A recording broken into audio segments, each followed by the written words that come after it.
Israel is a land that God gave through Abraham to a people that he chose. It was a people, a place, and a purpose. U.S. Ambassador to Israel Mike Huckabee has sparked outrage over comments made during an interview with American commentator Tucker Carlson. I'm not going to let you off on this because you have said it 3 times that God gave this land to this people. And so it is entirely fair for me with respect to ask, what land are you talking about? Because I just read Genesis 15, as I have many times. And that land, I think it says, from the Nile to the Euphrates, which is, once again, basically the entire Middle East. So God gave that land to his people, the Jews, or he didn't. You're saying he did. What does that mean? Does Israel have the right to that land? Because you're appealing to Genesis. You're saying that's the original deed. It would be fine if they took it all. Huckabee also called Area C in the occupied West Bank, where repeated settler attacks have forced much of the Palestinian population to flee, part of Israel. So they're moving all these Americans, people from around the world, into settlements subsidized by Americans in the West Bank.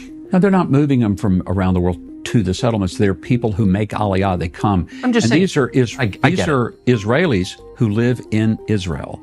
Well, there are a lot of people. And Area C is Israel. Okay. Several Arab countries have responded by denouncing Huckabee's statement as reckless, provocative, and irresponsible. But they aren't new. In June, the ambassador told Bloomberg News that a Palestinian state in the occupied West Bank is no longer a U.S. policy goal, and that Israel's Muslim neighbors could give up their land instead to create one. The ambassador's apparent disregard for regional sovereignty did not stop there. He also listed several neighboring countries, many of them close U.S. allies, as fronts in Israel's regional war. I keep hearing Israel's fighting a 7-front war.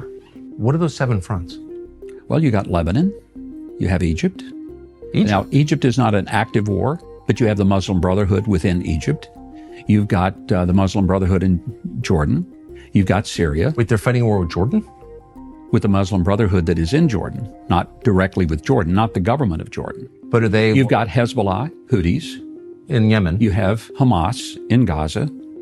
You have the threats that come from Iran. But Huckabee did have praise for one country. One place is an exception is the Emiratis, and I love those folks because they are so progressive, but they're really trying to do things that are beyond what anyone else in the region. They change their textbooks.